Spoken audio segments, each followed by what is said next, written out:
मेरे बेटा की जगह कोई लड़की बिना नोट लिखे, कोई सुसाइड नोट लिखे, कोई वीडियो बिना लिखे हुए यदि ऐसा करती, आज मेरा पूरा परिवार जेल में होता। उन लोग तो कल तक थे, मीडिया वाले को कहते थे कि फ़ोटो मत लेना जी, मेरा वकील तुमसे बात करेगा, और आज फरार हैं, गायब हैं। इसका क्या मतलब है कि दोषी है। जनवरी के बाद से लगातार केस पर केस, हमारे पूरे परिवार पर केस डाल दी। बोलता था कि पापा बहुत करप्शन है, बहुत करप्शन है। मैं सच्चाई के रास्ता पर हूँ, मैं लड़ूंगा। तो वकील ये बयान दे रहा है कि हमारे जूनियर जो हैं अतुल जी के वकील थे, और हम लोग के पास उन्होंने कभी कहा नहीं कि 40,000 रुपया है तो इसकी अपील करते। जो बहू कभी आई नहीं, जिससे कभी मैंने बात नहीं किया, उसको मैं क्या बोल सकता हूँ। मेरा बेटा शहीद हो गया, जैसे भगत सिंह शहीद होकर के राष्ट्र को संदेश दे के आज़ादी दिलवाया है। ये पूरा जो मामला है तो 2021 से चालू हुआ है। उसकी माँ आई हुई थी बेंगलोर, वो पहले से भी कुछ पैसा अपना मकान खरीदने के नाम पर उससे ली थी, और उसके बाद फिर कोरोना हो गया था हमारी बहू को। उस समय में वो देखा कि मेरी माँ को डायबिटीज़ है, तो मैं अपनी सास को बुला लेता हूँ। ये समूचा वहीं से प्रकरण चालू हुआ है, और उसने फिर पैसे की डिमांड की थी। हमारा बेटा कहा कि नहीं, हमने बिना पापा से पूछे हुए आपको पैसा दे दिया है, जो कि मुझे रिटर्न चाहिए। तो वो कही कि ठीक है, मैं अभी यहाँ कोरोना बहुत ज़्यादा है, मैं अपने नाती को और बेटी को लेकर जाती हूँ जौनपुर, उसके बाद आपसे बात करूँगी। वहाँ जाने के बाद उसने कहा कि तुमको पैसे चाहिए ना, ऑनलाइन अपनी बहू से मेरे बेटा के अकाउंट में पैसा उसने भेज दिया। उसके बाद उसने क्या रचा, मैं तो सोच भी नहीं सकता था इस सब बात को। मैं तो सोचा भाई कोरोना के समय में गई है, फिर आ जाएगी, कोई गुस्सा वाली बात तो है नहीं खास। लेकिन उसके बाद जनवरी से उसने केस डालना चालू किया। मेरा बेटा कहा कि पापा ये तो केस डाल दी है, अब तो आएगी नहीं है। तो हमारा बेटा तो ये समझ रहा था करुणा लेके गई है, चलो भाई हमारा बच्चा भी 1 साल के कुछ बड़ा हो जाएगा मामा के यहाँ, तो वो चुप था। जनवरी के बाद से लगातार केस पर केस, हमारे पूरे परिवार पर केस डाल दी। एक डोरी का इसका डिवोर्स का केस उसने डाला था, तो अदालत में लगा 1-2 पेशी के बाद कि भाई इसका केस डालने के बाद तो हम फंस जाएंगे, तो डिवोर्स का केस डालने के बाद फंस जाएंगे, तो डिवोर्स का केस उसने वापस ले लिया। तो हमारे वकील ने पूछा कि आप तो इसमें दस्तखत किए? बोले नहीं, वकील ने मुझे कागज़ दिखाया, मैं दस्तखत कर दी, जबकि वो बहुत पढ़ी लिखी थी और बिना जानकारी।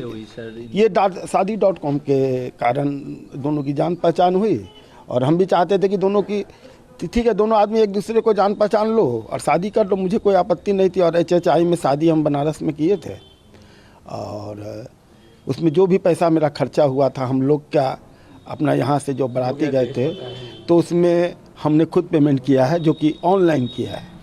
सारा पैसा सारा पूरा उनका हमने नहीं दी। जो होटल का खर्चा उन्होंने अपना बियर किया, हमने अपना बियर किया। जब ये डिवोर्स की बात हुई तो कितना पैसा जब तक आप आपके बेटे से ले चुके थे, और आप लोगों को डिवोर्स की बात हुई उस समय तक पैसा उसने नहीं लिया था। उसके बाद से सिलसिला चालू हुआ। मीडिएशन में जब गई हूँ तो 20,000 से चालू हुआ, और बाद में वो 40,000 पर आया। 40 से फिर कहा गया जज के द्वारा कि जज साहबिना ने कहा कि जो यदि तुम चाहते हो कि ये सेटलमेंट हो जाए तो तुम 5 लाख रुपया दो, मैं इसको सेटलमेंट करवा दूँगी। हमारा भी उन्होंने जिक्र किया। हाँ, उसी जज की बात मैं बता रहा हूँ। क्या नाम है सर? जज का नाम मुझे याद नहीं है, मेरा बेटा तो अपने साइड नोट में सब लिखा है, और पेशकार का नाम राघव है, ये याद आ गया अभी। तो ये सब सिस्टम के बारे में मुझे बताया ही नहीं उसने, लेकिन बोलता था कि पापा बहुत करप्शन है, बहुत करप्शन है। मैं सच्चाई के रास्ता पर हूँ, मैं लड़ूंगा, और मैं कोई पैसा करप्शन के नाम पर दूंगा नहीं। कितने दिनों से ये सब चीज़ें चल रही थी और वो परेशान था? आप लोगों को कब पता चला? हम लोग परेशानी की बात तो हमको कभी बताया नहीं कि मेरे बूढ़े माँ बाप हैं, सीनियर सिटीजन हैं, तो मैं ज़्यादा शेयर करूँगा तो मेरे पिताजी BP की दवाई खाते हैं, हो सकता है मेरे पिताजी को मेरे बोलने से कुछ हो जाए, इसलिए वो दुख की बात बयान नहीं करता था। और यदि जिस दिन ये कांड हुआ है उसके रात में भी 9 बजे से लेके और 9:45 तक मुझसे बात, 10 बजे तक बात किया है। और मुझे देख के आपको भी लगता होगा ना, जो उसने साइड नोट बनाया है, फ़ोटो मैं भी देखा हूँ उसका वीडियो, उसमें आपको देख के लगता है कि कोई आदमी इस तरह के एकदम अच्छे से वीडियो बना के वो इतने दिन में ऐसा कर लेगा, इतनी कठोर कदम उठा लेगा, लेकिन वो भीतर से टूट चुका था, किसी को बोलता नहीं था। उसने तो राष्ट्रपति से भी गुहार किया, अमेरिका के प्रधानमंत्री नरेंद्र मोदी जी से भी गुहार किया, मैं भी गुहार करता हूँ अपने नीतीश कुमार जी से भी, जो बिहार के रहने, हम भी बिहार के हैं।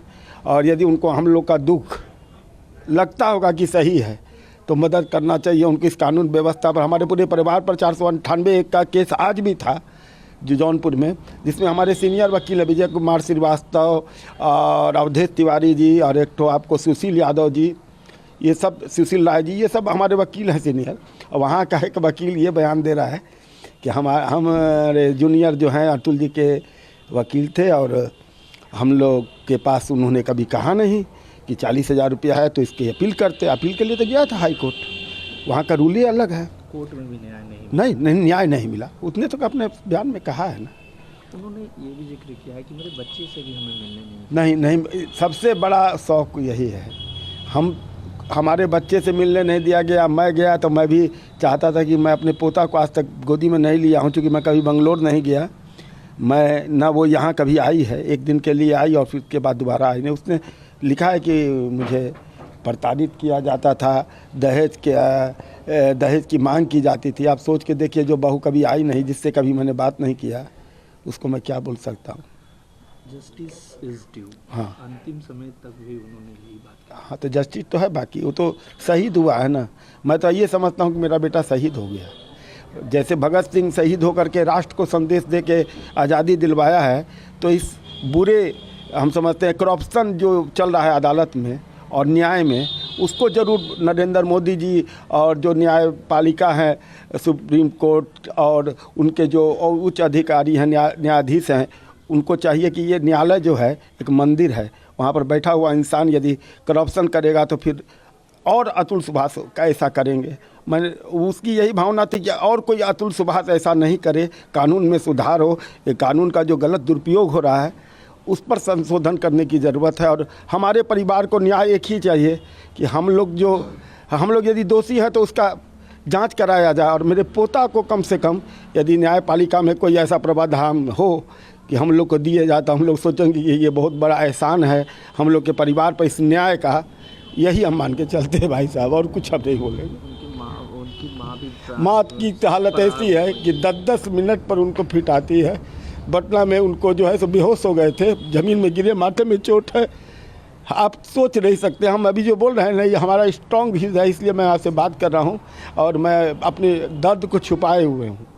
और आप लोग मीडिया की आवाज़ मैं जानता हूँ कि कहाँ तक जाती है। सर, निकिता और उनके परिवारजन फरार हो चुके हैं, सरकार से क्या गुहार लगाएंगे कि हम तो चाहते हैं कि यदि आज मेरे बेटा की जगह कोई लड़की बिना नोट लिखे, कोई सुसाइड नोट लिखे, कोई वीडियो बिना लिखे हुए यदि ऐसा करती, आज मेरा पूरा परिवार जेल में होता। अभी से उसी दिन से होता, दूसरे दिन की नहीं देरी थी, उसी दिन से पूरा परिवार चला जाता अंदर। लेकिन उन लोग तो कल तक थे, मीडिया वाले को कहते थे कि फ़ोटो मत लेना जी, मेरा वकील तुमसे बात करेगा, और आज फरार हैं, गायब हैं। इसका क्या मतलब है कि दोषी है। मीडिया के सामने जो आदमी नहीं आ रहा है उसको आप क्या कहिएगा। वो बाद में जा कर के सबूत जुटाएगा और बाद में जा कर जो बात थी तुम मीडिया को बताती ना, वो तो कुछ भी इल्ज़ाम तुम किसी पर लगा लोगी। अभी भी न्याय चाहिए। न्याय तो चाहिए, न्याय के बिना तो हमारा बेटा क्या लिखा है, क्या किया है, तो अब देखें ना। जब तक न्याय नहीं मिले तो क्या करना है। सरकार बस से क्या डिमांड कीजिएगा? सरकार से हम न्याय मांगते हैं और कुछ नहीं मांग रहे हैं।